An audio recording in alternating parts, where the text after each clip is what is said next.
Doesn't matter. Anyway, Man United. These are my notes. We'll just rattle through it. We fucking know what we're doing here, right? 2-0 was a good game, but this is against a shocking Man United team. Two teams again that deserve to be where they are because of their poor season. What's going on? Sorry, the show's over here, not over there. She's more important than you. She keeps stealing the limelight, and I'm not happy with it. She's probably kicking because she doesn't like you talking about football. Hey, this is football's life, and we'll get onto that later. Big game because we was in the same position. So if we won, we went above, and it would also mean if we continue to winning, we'll get onto that. We could finish above them, and did we? We'll see. Can't read your notes. No, I just read it a bit faster than I thought. Souček, unmarked at the back post, 1-0. Come on, West Ham. He's also my mate. I don't know if I've ever mentioned, but I've met him. About 100,000 times. And then he done this insert celebration here. Celebration. And obviously, ever since the day I met him, he's been playing better. So, obviously, that word I had with him in Asda, he took it on board. And then 2-0, Bowen. Classic Bowen goal. Through the keeper's legs as well. We love it. Key players in that game, Souček, Bowen, obviously, Kudos. Ariola had a banging game, then ruined it in the next one. We'll get to that. Wan-Bissaka, by the way, Man United said in Wan-Bissaka, you know, our left back, how insane is he? He's actually too good. He's up and down that pitch like a yo-yo, right? We won this game because we stuck to the game. I'm literally talking to Tanya now. She's just like, I want this bit to be over so badly. I don't get to talk about football, so let me talk about football. You should have a different podcast for football. You know when I first started on YouTube, I had this thing called Football Roundup. If you remember the Football Roundup, you were an OG, right? And I used to talk about every single one of our games. I'll show you a video later. Oh, genuinely, like, it's some of the best stuff and football bangs, right? I've done West Ham, I've done England, I've done the Euros, I've done World Cup, I think. And every year I try and do a predictions video, so you better get used to it, because when the next season starts, we're doing from position 1 to 20. Yeah, together. We're doing. Oh, what, you didn't realise? No. Problem though? Get over yourself, grow up. From 1 to 20 position table of where I think the teams are going to end up. You're not excited? And I have to be involved. Yeah. This is going to be a whole podcast episode. And while you're there, you can just count the kicks. Anyway, I'll rattle through it. Yeah, we saw the game through. We kind of took our chances. And the reason that we really won the game. And it was against a poor Man United team, but it shows you what could be possible next season. Why did you look at me like that? You looked at me moving like, what? And then we played Forest, 2-1 loss. Shocking, disappointed, shit first goal to give away. What a gift that you was there watching it with me, remember? No. Our goalkeeper gave it away, and then I woke you up, or I pulled you out of your phone for 5 seconds. And he passed the ball, remember?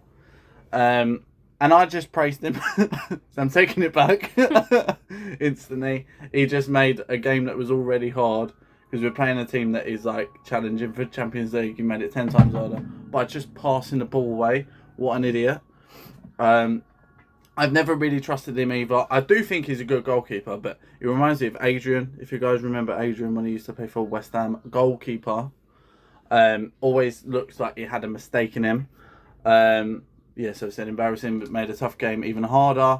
The second goal was shocking. Literally, the ball came in, remember? Yeah. It was a free kick. It was swung in. It's missed all of our... And we're known for having like a tall, like physical team. Someone headed it in. 2-0 easy. And we're supposed to be good in aerial challenges. We was not. And then the game was already done. There was no coming back, but Bowman scored in the last few minutes, remember? I do. With that little back heel and then the finish, and then I turned around and I saw Tanya's mouth was wide open. She was like, "Oh my god, what a finish!" That's from my guy Bowen. If it wasn't for him, where would we be? Goal of the season contender, easy.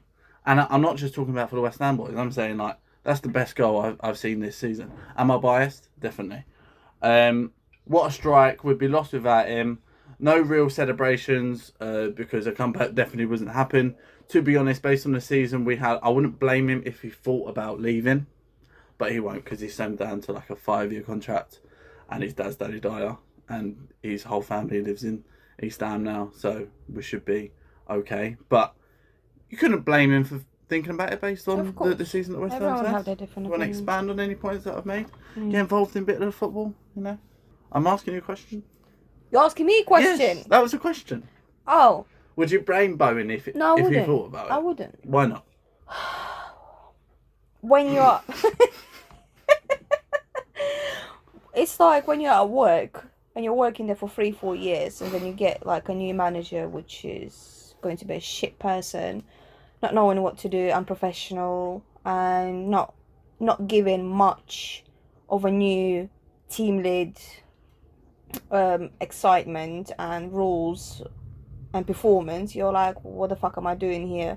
If I already spent 4 years or 3 years doing something and I quite enjoyed it, but now I'm just gonna do it there differently but in a shit way.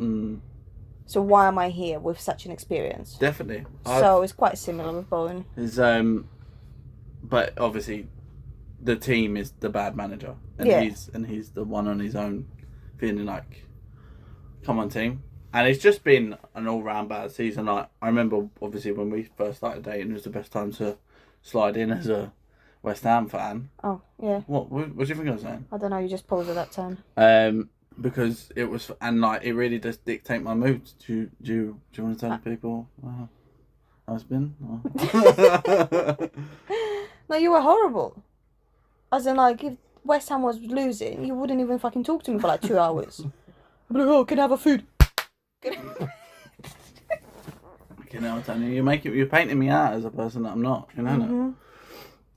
No, it has been rough, but we'll get onto that later. But it was classic. Like, we've made the game, this Forest game, harder for ourselves.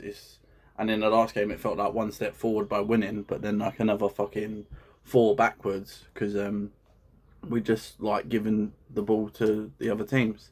Yesterday we had Ipswich. He was probably asleep for this game. We won 3-1. I did watch that game. This was yesterday. Yeah, I wasn't asleep. Right. You know why? Because you were telling me that you... James, I thought... bet on the wrong team. Oh, yeah. I might have made a mistake yesterday. My betting app, no, you should bet responsibly, guys, if you do. And look at what you're putting in there. Great example. I've had to come out the app because for some reason it doesn't do it on the first go, so do it on the second go.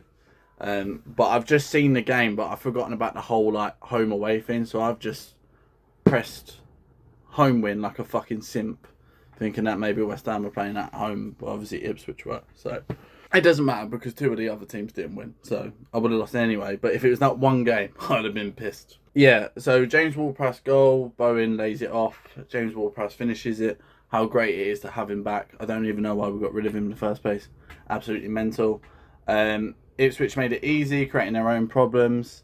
But what do I care? Because we won 3-1. Then at 1-1 when they scored, do you remember? I was like, here we fucking go. I was in the toilet at that time. Remember, And when I scored heard I you... was like, oh, fuck off. I'm like, oh, there it is. And I thought it was going to be like a hard game. Then Bowen makes sure, again, everything I say is just like Bowen, like it's like he's like get out of jail free card, and it shouldn't be like that. It should Don't be have to mention it every 5 minutes. a team performance. No, but he is the GOAT, and England are going to miss him. But that's another conversation for another pod. What a finish! I've wrote the glazing continues. Then 3-1 from Kudos. Did you notice when he scored, he just didn't celebrate? So I think he's on his way out. I know Saudi are interested in him, so Oh, really? he's probably going to go for that money, which is a shame because he's one of my favourite players. But this season he hasn't really been at the races apart from like a few games. But it would be sad to see him go. Hopefully we can keep him, but obviously that money talks. Great performance, but let's not forget it was against a relegated team. Not much to celebrate about, but thank you for giving me something to cheer about come the end of the season. Have you done? No, almost. So obviously the season's finished now. Yeah. I've got to find something For 3 months. for 12 weeks. I think we're back on like the 14th of August. Not that I've planned. I'm just like saying. 3 weeks, almost. No. Almost, or 3 12 months. weeks. Sorry. Almost. Yeah. I was just gonna sum up West Ham's season in general. So it's not finished. Well, no, it says West Ham's season has now finished, but this segment hasn't. Why am I here? I was gonna ask you to ask me some questions about the season and why. It's About been so season? bad. Yeah. Me. Ask your brothers. So you're not doing that? I'll get rid of that then. What? Me and football questions? I can rattle through this one too if you Go on. if you want. You're almost begging me to. Tough, change of manager, aging squad. It's half a Moyes squad and half a Lopetegui squad. The mix wasn't right all season. We've had two different styles. One was all-out attacking football with no regard for defence and leaking goals here and there. The second was not to concede goals, to tighten up at the back, but not much given up top. Quite similar to a Moyes style of football, but obviously we want to progress. And this is two managers we don't feel like we've progressed with so far. To be fair, the forwards, I say forwards lightly, I mean more of our wingers. They've done well considering that there's no Antonio, no Fulkrug. Them injuries have pretty much killed us. I'm looking forward to just getting rid of a load of players. Let Potter bring in who he thinks, or at least like start to shape the team that he wants. Like I said in my last video on the last pod, give him one season, see how he goes. If it's similar to what we've got, we know that he's not the man for us. But this season has been a write-off, and I never thought I'd say this. I couldn't wait for the end of the season. You know when it finished? You were quite disappointed with it. Yesterday, I was just glad it was over. I was just like, fucking hell. And like, they went round, obviously they clapped the away fans that come. But I was just like, it's just not unsincere, but I was just kind of like, yeah, like just go in the tunnel. Like, stop it. Like, don't clap. Like, there's nothing to go round and clap about, because this season, honestly, has been as bad as it used to be. This is going back like 7 to 10 years ago. Awful. It's been that bad. Yeah, and they've been keeping hurting Bowen as well, especially the last game. Yeah, well, yeah, you don't like it when he gets touched, nope. do you? Further thoughts on Potter, obviously, I'm giving him his chance this season. Not that it matters if I give him a chance or not, but like, just don't get on his back right now, because he has just come in and, to be fair, he has stopped us shipping goals, but I know we're still losing games. But give him a window, let him play some football, and hopefully he can sprinkle some of that Brighton. Well, you think everything will get better? I hope so. It can't get worse, really. We are better at the back. We're stabilising a little bit. Obviously, we have our episodes, but it's a new manager, man. Like, it's going to take time. And but how long does a new manager have to take time for the team to be better? Next, you see how they do in pre-season. Not that that matters, but see how they're playing. See them get a load of players in, give them till Christmas.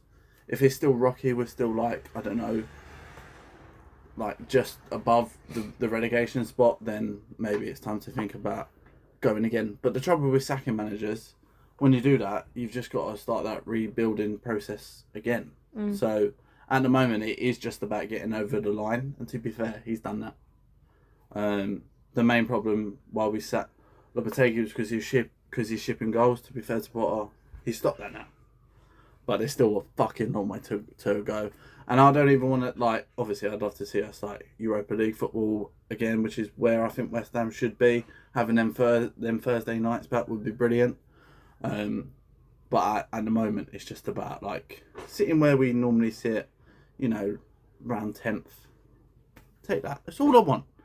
And a cup run. That's it.